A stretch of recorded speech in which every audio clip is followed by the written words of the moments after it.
Delhi car ಸ್ಫೋಟದ ರೂವಾರಿಗಳಿಗೆ ಎಚ್ಚರಿಕೆಯನ್ನ ನೀಡಲಾಗಿದೆ. ರಕ್ಷಣಾ ಸಚಿವ ರಾಜನಾಥ್ ಸಿಂಗ್ ವಾರ್ನಿಂಗ್ ಅನ್ನು ಮಾಡಿದ್ದಾರೆ. ಸ್ಫೋಟದ ಹಿಂದೆ ಇರೋರನ್ನ ಯಾವುದೇ ಕಾರಣಕ್ಕೂ ಕೂಡ ನಾವು ಬಿಡೋದಿಲ್ಲ, ಅವರಿಗೆ ತಕ್ಕ ಶಿಕ್ಷೆ ಕಾದಿದೆ, ತಕ್ಕ ಶಾಸ್ತಿಯನ್ನ ಮಾಡ್ತೀವಿ ಅಂತ ನೇರವಾದಂತ ಎಚ್ಚರಿಕೆಯನ್ನ ಕೊಟ್ಟಿದ್ದಾರೆ.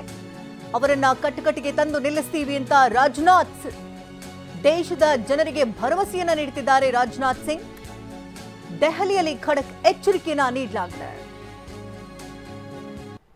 I extend my heartfelt condolences to all those who lost their lives in the tragic incident that occurred in Delhi yesterday.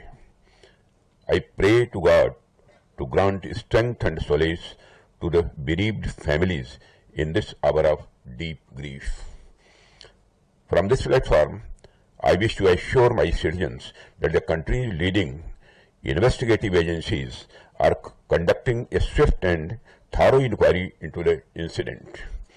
The findings of the investigation will soon be made public.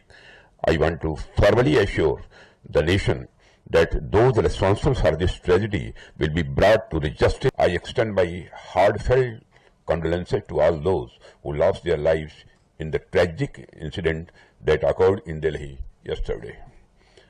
I pray to God to grant strength and solace to the bereaved families in this hour of deep grief. From this platform, I wish to assure my citizens that the country's leading investigative agencies are conducting a swift and thorough inquiry into the incident. The findings of the investigation will soon be made public.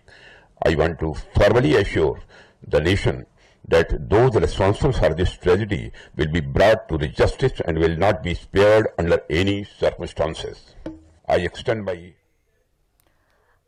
ರಕ್ಷಣಾ ಸಚಿವರು ಇದೀಗ ಉಗ್ರಗಾಮಿಗಳಿಗೆ ಕಟುವಾದಂತ ಎಚ್ಚರಿಕೆಯನ್ನ ಕೊಟ್ಟಿದ್ದಾರೆ. ಈ ಹಿಂದೆ ಪುಲ್ವಾಮಾ ದಾಳಿಯಲ್ಲಿ ಯಾರೇ ಉಗ್ರರಿದ್ರು ಕೂಡ ನೇರವಾಗಿ ಅವರನ್ನ ಹುಡುಕಿ ಕೊಲ್ತೇವೆ ಅಂತ ಮೋದಿ ದೇಶದ ಜನತೆಗೆ ಆಶ್ವಾಸನೆಯನ್ನ ಕೊಟ್ಟಿದ್ದು, ನಂತರ ಅವರೆಲ್ಲರನ್ನ ಕೂಡ ಅಟ್ಯಾಕ್ ಮಾಡಲಾಯಿತು. ಇದೀಗ ರಕ್ಷಣಾ ಸಚಿವರು ಎಚ್ಚರಿಕೆಯನ್ನ ಕೊಟ್ಟಿದ್ದಾರೆ.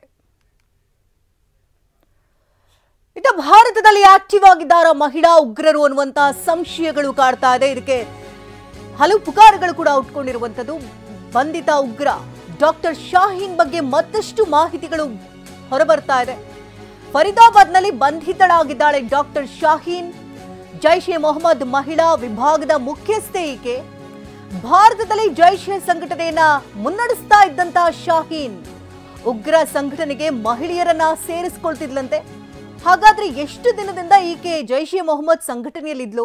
ಈಕೆ ವೃತ್ತಿಯಲ್ಲಿ ವೈದ್ಯೆಯಾಗಿದ್ರೂ ಕೂಡ ಈ ಉಗ್ರ ಆಕ್ಟಿವಿಟಿನಲ್ಲಿ ಈಕೆ ಯಾವ ರೀತಿ ಪಾಲ್ಗೊಂಡಿದ್ಲು, ಬೇರೆ ಬೇರೆ ಮಹಿಳೆಯರನ್ನ ಯಾವ ರೀತಿ ಪ್ರೇರೇಪಿಸ್ತಾ ಇದ್ಲು, ಎಷ್ಟು ಜನರನ್ನ ಇಲ್ಲಿವರೆಗೆ ಸೇರಿಸ್ಕೊಂಡಿದ್ದಾಳೆ, ಈಕೆಯ ಉದ್ದೇಶ ಆದ್ರೂ ಏನಾಗಿತ್ತು, ಇದೆಲ್ಲದರ ಬಗ್ಗೆ ತನಿಖೆಗಳಾಗಬೇಕಾಗಿದೆ. ಈಗ ಆಕೆಯನ್ನ ಬಂಧಿಸಲಾಗಿದೆ. ಬಂಧಿತಳಿಂದ ಹಲವು ಪ್ರಶ್ನೆಗಳನ್ನ ಕೂಡ ಕೇಳಲಾಗ್ತಾ ಇದೆ. ಹಲವು ಆಯಾಮಗಳಲ್ಲೂ ಕೂಡ ತನಿಖೆ ಈಗ ಮುನ್ನಡೆಸಲಾಗ್ತಾ ಇದೆ. ಜೈಷ್ ಎ ಮೊಹಮ್ಮದ್ ಮಹಿಳಾ ವಿಭಾಗದ ಮುಖ್ಯಸ್ಥಿಯಾಗಿದ್ಲು. ವೃತ್ತಿಯಲ್ಲಿ ಈಕೆ ವೈದ್ಯ ವೃತ್ತಿಯನ್ನ ನಡೆಸ್ತಾ ಇದ್ಲು. ವೃತ್ತಿಯಲ್ಲಿ ವೈದ್ಯೆಯಾಗಿದ್ರು ಕೂಡ ಪ್ರವೃತ್ತಿಯಲ್ಲಿ ಭಯೋತ್ಪಾದಕಿಯಾಗಿದ್ಲ ಈಕೆ. ಡಾಕ್ಟರ್ ಶಾಹೀನ್ಗೆ ಜೈಷ್ ಎ ಉಗ್ರ ಸಂಘಟನೆಯ ಲಿಂಕ್ ಇತ್ತು. ಜಮತ್ ಉಲ್ ಮೊಮಿತ್ನತ್ ಮಹಿಳಾ ಸಂಘಟನೆ ಇದು. ಪಾಕಿಸ್ತಾನದಲ್ಲಿ ಆಕ್ಟಿವ್ ಆಗಿರುವಂತಹ ಮಹಿಳಾ ವಿಂಗ್, ಮಸೂದ್ ಅಜರ್ ಸಹೋದರಿ ಮಹಿಳಾ ವಿಂಗ್ ಮುಖ್ಯಸ್ಥೆ ಅಂತ ತಿಳಿದು ಬರ್ತಾ ಇದ್ದು. ಸಾದಿಯಾ ಅಜರ್ ನೇತೃತ್ವದ ಜೈಷ್ ಎ ಮಹಿಳಾ ವಿಂಗ್. ಸಾದಿಯಾ ಪತಿ ಕಂದಹಾರ್ ವಿಮಾನ ಹೈಜಾಕ್ನಲ್ಲಿ ಪಾತ್ರವನ್ನು ವಹಿಸಿದ್ದ. ಜೈಷ್ ಎ ಮುಖ್ಯಸ್ಥೆ ಸಾದಿಯಾ ಪತಿ ಯೂಸುಫ್ ಅಜರ್ ವಿಮಾನ ಅಪಹರಣದಲ್ಲಿ ಪ್ರಮುಖ ಪಾತ್ರವನ್ನು ವಹಿಸಿಕೊಂಡಿದ್ದ ಅನ್ನುವಂತಹ ವಿಚಾರ ಕೂಡ ಬೆಳಕಿಗೆ ಬರ್ತಾ ಇದೆ. ವೃತ್ತಿಯಲ್ಲಿ ಈಕೆ ವೈಟ್ ಕಾಲರ್ ಅನ್ನ ಧರಿಸಿದ್ರೂ ಕೂಡ ಪ್ರವೃತ್ತಿಯಲ್ಲಿ ಈಕೆ ಭಯೋತ್ಪಾದಕಿ ಆಗಿದ್ದಾದ್ರೂ ಹೇಗೆ? ಶಾಹೀನ್ಗೆ ಜೈಷ್ ಎ ಉಗ್ರ ಸಂಘಟನೆಯ ಲಿಂಕ್ ಆದ್ರೂ ಹೇಗ್ ಸಿಕ್ತು? ಹೇಗಾಕೆ ಅಲ್ಲಿಗೆ ಎಂಟ್ರಿಯನ್ನ ಕೊಟ್ಟಿದ್ಲು? ಜಮತ್ ಉಲ್ ಮೊಮಿನತ್ ಮಹಿಳಾ ಸಂಘಟನೆಯಲ್ಲಿ ಈಕೆ ಆಕ್ಟಿವ್ ಆಗಿದ್ದಾದ್ರೂ ಹೇಗೆ? ಪಾಕಿಸ್ತಾನದಲ್ಲಿ ಮಹಿಳಾ ವಿಂಗ್ ಈಗಾಗಲೇ ಆಕ್ಟಿವ್ ಆಗಿದೆ. ಈಕೆ ಅಲ್ಲಿಗೆ ಸೇರಿಕೊಂಡಿದ್ದು ಹೇಗೆ? ಉಗ್ರರ ನಂಟು ಈಕೆಗೆ ಹೇಗೆ ಸಿಕ್ತು? ಇದೆಲ್ಲದರ ಬಗ್ಗೆ ತನಿಖೆಗಳಾಗಬೇಕಾಗಿದೆ. ಇನ್ನು ಈ ಸ್ಫೋಟದ ವಿಚಾರದಲ್ಲಿ ಈಕೆ ಯಾವ ರೀತಿ ಭಾಗಿಯಾಗಿದ್ಲು ಅನ್ನುವಂಥ ವಿಚಾರಕ್ಕೆ ಸಂಬಂಧಪಟ್ಟಂತೆ ಕೂಡ ಈಗ ತನಿಖೆಯನ್ನು ನಡೆಸಲಾಗ್ತಾ ಇದೆ. ಈಕೆಯನ್ನು ಈಗಾಗಲೇ ವಶಕ್ಕೆ ಪಡ್ಕೊಳ್ಳಲಾಗಿದೆ ಡಾಕ್ಟರ್ ಶಾಹೀನನ್ನ.